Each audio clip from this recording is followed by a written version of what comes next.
Hi, it's April. It is Friday afternoon. Actually, it just started to be early evening here in California, about 5:15 on Friday the 28th. And of course, I needed to circle back after having said I was going to go to this event and do all this stuff and all of that. You were just sitting here wondering, well, did she? Yes, I did. And in fact, I wanted to circle back for sort of like some of the reality things of what I was aiming for versus what was able to happen. I was optimistic that I was going to be able to get up really incredibly super early around 5 and get out the door early in order to be over there early for the 7 a.m., which was sort of like the check-in, grab your coffee, and a little more pre-event connection time. That was actually, and I, good Lord, couldn't remotely manage to do that. I got over there closer to maybe around 10:30, 11 o'clock when I got there. It was still really, really good, and I was there for, I caught the tail end of one session and a full one on another. Guess what they were talking on? They had different tracks. They had 3 different tracks. I attended, surprise, the one on marketing, and in particular really enjoyed the one that they did on short form video, which of course a lot of you have seen. It's Reels, it's the YouTube Shorts, all those sort of things, and I'm getting better at them. I'm not great, but I'm managing to do them. However, one of my goals was that my goal was that I in particular was looking to connect with women, and that I was going to meet, I think I actually made my goal that I was going to meet 30 women, and I did. And I needed to have made it more that my goal was that, and in particular to make sure that I got 20, I can't really do 20, it's like 20 cards, business cards from women. It is so funny. I gotta let you know. So, and I've watched folks like, oh gosh, what's her name? Ann Fisher, who is with a different company than I am. So we don't mention that specifically. However, she's absolutely lovely and awesome. And I've seen some trainings from her where she was sharing about using a digital business card, which a lot of us do. However, I gotta let you know personally, especially when you're going to one of these really big events, for God's sake, have a handful, have at least 20 or 50 more business cards, a physical one, because that was probably one of my feedbacks, because they did ask us for feedback, and I'm going to go back and aim to be constructive, gracious, and helpful. Constructive, gracious, helpful. Around, it would have been a couple of things where a little more networking, not only the time for it, but a little bit of help and support so that the people could do networking. So there is a panel, I think it was around 6 people, and I wanted to get probably 4, probably 5, but one was a teenager, so I wasn't quite sure. I wanted to get their business cards. I raced up at the end of the panel to go get that from one woman. She wasn't ready at all and ended up taking this whole convoluted, didn't have it, didn't have anything, didn't even simply have an index card with her information written there for, as it turned out, I think it was something like she needed new cards. And there had been a typo of her name. So I understand she didn't want to give that out. Handwrite it on an index card.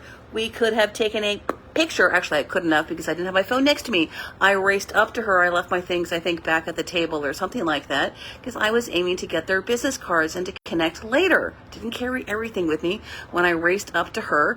And so I lost all my time on one person in the panel, and it was just so funny because the room had this weird lighting, so literally it was like the other 5 people just sort of disappeared into the room right afterwards. I turned afterwards like I could not even have recognized them. I'm going to follow up with the person who led the panel. I'm sure they'll do some kind of introduction, send me to at least the company's website or things like that for the 5 of them, the ones who are the adults. But that was one of the things, is that when you're going to be a panelist, I also had the feedback where like such this person from Toastmasters was, and also things from my profession was, all of the folks who were on the panel, there should have been a slide behind them with their names, the name of their business, and some way to get a hold of them. If they didn't want to share their phone number, they could have shared their website and an email or something like that, because at the end of the panel in particular, the facilitator said, network, this is great, be sure to connect and network. And then none of the 5 of them were ready. Well, I don't know about the others, but they weren't prepared to do so. And the audio-visual stuff behind them didn't support being able to do that. That would be something that would be great, was that in particular it was already there. And then because some of them maybe it wasn't their skills yet, we understand that. Maybe they don't have business cards, they don't know what on earth to do with it yet. At least having it on the slide behind them would have helped, because we were all taking pictures and we simply could have used that in order to follow up with them if racing up and getting business cards afterwards was not feasible. Of course, I am that temperament that's showing I was very tenacious when I was in corporate sales in Silicon Valley. My senior executive vice president loved it. He was this very tall guy, and he would just see me go like that. I would be in the back. I'd be where I was supposed to be as one of the attendees, not disturbing things for the panel. But as soon as that panel was over, bam, I was up there and aiming to connect with each of the folks who were on the panels in order to see how our company could be working with them. And so when he would stroll up afterwards and they would be like, oh, hi, you're the senior vice president. He's like, yes, here's my wonderful salesperson who's already connecting with you. So that is me. I still try to be gracious about that in that setting at the Small Business Expo or the conference, because that was not quite the tone and pace of it, because it was being supported and being sponsored by a public works organization. So their pace, their public employees, they're very good. It's just their public employees, the pace is not as the way that entrepreneurs and small businesses when they're first getting started are. So I understood that. I was a little bit reined in.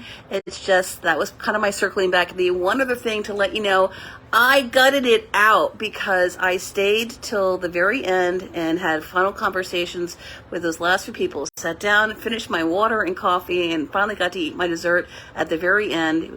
It was quite delicious.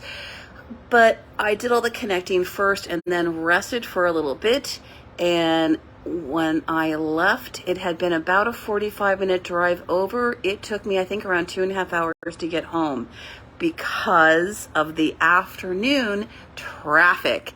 And the one other detail, you can still sort of like see it in my face, I feel like I'm still recovering today, was it was so hot. And my car's air conditioning is okay, but it's not quite that robust. So I got incredibly hot. I actually had to pull off the road and I went into McDonald's for about 15 minutes just to cool down. And I was just like, at that point, then my arm just went of sweating, and I'm like dabbing the table. I'm like, I'm so sorry, I'm sweating on your table.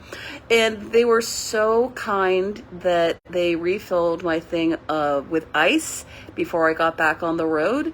And that was it around, even though I didn't do the early morning, super committed, awesome thing, I stayed till the very end and did the commitment in terms of managing that commute on the drive home. I knew that was going to be the case where I was going with that. There was going to be heavy traffic coming home, and just hunkered down and understood that was part of the thing of doing business. This is part of the cost.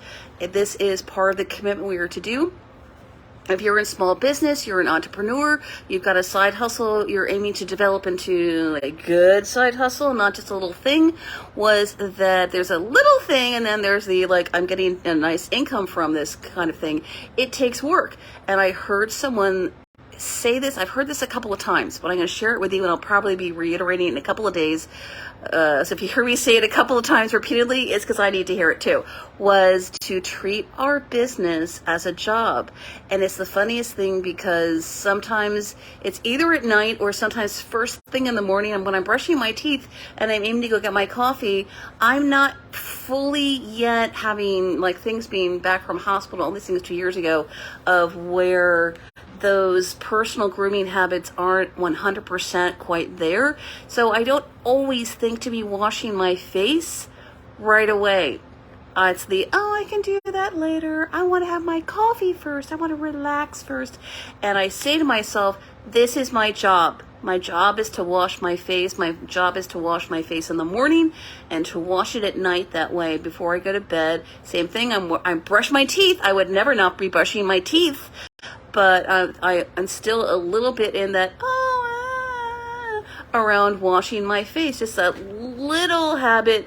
I'm aiming to solidify that in August, that I am back to absolutely washing my face in the morning and in the evening, because for me, with part of my business, it is one of my top testimonials to what I do and how I support others. So I would love to hear you say in the comments, what is one thing with your small business, or maybe it is your actual job, what's one thing that you remind yourself of or want to remind yourself of around what is your job that you want to remind yourself to do every day. Have a wonderful evening. Happy Friday evening, and I will check in over the weekend. Take care and God bless.